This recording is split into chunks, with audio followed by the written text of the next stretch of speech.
ગીર સોમનાથ જિલ્લામાં આવેલ આદરી ગામે 20મા સમૂહ લગ્નનું આયોજન કરવામાં આવ્યું હતું। આ સમૂહ લગ્નમાં 33 નવયુગલોએ પ્રભુતામાં પગલાં માંડ્યા હતા, જેમાં 19 દીકરીઓ જે હાલ સરકારી નોકરી કરે છે। આ સમગ્ર આયોજનને સફળ બનાવવા 2000 જેટલા યુવાનો છેલ્લા એક અઠવાડિયાથી ભારે જહેમત ઉઠાવી રહ્યા છે। આ તકે બહોળી સંખ્યામાં ગ્રામજનો અને રાજકીય આગેવાનો ઉપસ્થિત રહ્યા હતા।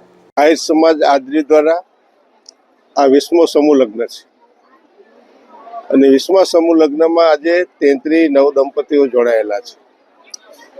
આહિર સમાજ આદરીનો હેતુ ફક્ત આહિર સમાજમાં નહીં પણ દરેક સમાજને પણ આદરી એક રાહ ચીંધતું ગામ છે અને આદરી આહિર સમાજ વર્ષોથી એટલું આવ્યું છે કે દીકરીઓ સમૂહમાં મહાકાળી ધામ જેને અમે કહીએ છીએ એના સાનિધ્યમાં આ 20મો સમૂહ લગ્ન ઉજવી રહ્યા છે। ત્યારે ખર્ચા બચવાનું કારણ કરતા સમાજની અંદર એકતા રહીએ, સાથે સમૂહ ભોજન લઈએ અને આખો મેળાવડો આપ જોઈ રહ્યા છો કે એવડા પટાંગણની અંદર હજારોની મેદની આજે અહીંયા હાજર છે। એટલે જેમ જેમ વર્ષો જતા જાય છે એમ આમાં ઉત્સાહમાં ખૂબ વધારો થતો જાય છે અને ટીવીના માધ્યમથી મારે આપને આજે કહેવું છે કે જ્યારે અમે 19 વર્ષ પહેલાં લગ્ન શરૂ કર્યા ત્યારે આ 33 દીકરીઓ છે કદાચ 1 વર્ષથી 4 વર્ષની હશે અને ત્યારે અમે પહેલી મારા ભાષણમાં મેં વાત કરેલી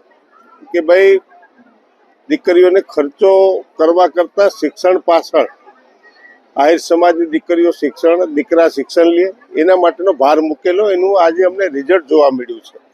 33 દીકરીઓ આજે અહીંયા જોડાણી છે, એમાંથી સરકારી અને અર્ધ સરકારી નોકરી કરતી લગભગ 19 કન્યાઓ છે। એનું આજે 19 વર્ષે અમને ફળ આજે અમને ચોખ્ખું દેખાય છે।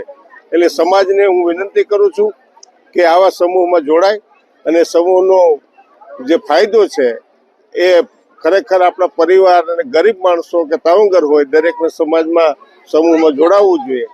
અને આદરી સમૂહ લગ્ન એક જોવા જેવી વસ્તુ એ છે કે હજારોની મેદની વર્ષોથી આવે છે અને જાય છે, પણ મહાકાળીની એવડી કૃપા છે અમારા ઉપર કે વર્ષોથી લગ્ન કરીએ છીએ પણ આ જગ્યાની અંદર કોઈ દી અનિચ્છનીય બનાવ ક્યારેય નથી બન્યો અને ખૂબ માતાજી ધ્યાન રાખે છે, એનો અમને વધારે આનંદ છે।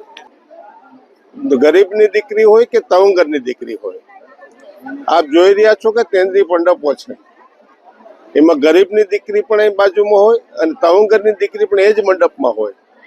ત્યારે ગરીબને એવું લાગે કે ભાઈ મેં પણ એક માહોલમાં મારી દીકરી અને અહીંયા પ્રભુતામાં પગલાં પડ્યા છે, ત્યારે તવંગર છે એને એમ લાગે કે મારે પણ આમાં શું કામ જોડાવવું છે, કે મારે બાળકોને વારસાની અંદર કોઈ આપીને કરજો આપીને જવો નથી, પણ એ પૈસા જે બચે છે એ દીકરા દીકરીઓના શિક્ષણમાં ને સામાજિક કાર્યોમાં વાપરવા છે। એ તવંગર ઈચ્છે છે, ગરીબ એમ ઈચ્છે છે કે અમે તવંગરની સજોડે સાથે રહી અને અમે લગ્ન કરીએ છીએ, એટલે એનો અમને ખૂબ આનંદ છે અને એક વ્યવસ્થાના ભાગ રૂપે હું તો અહીંયા એક નિમિત્ત છું, પણ મારા આહિર સમાજ આદરીને હું અહીંયાથી એટલે યાદ કરીશ કે ખૂબ અમને સહકાર આપે છે।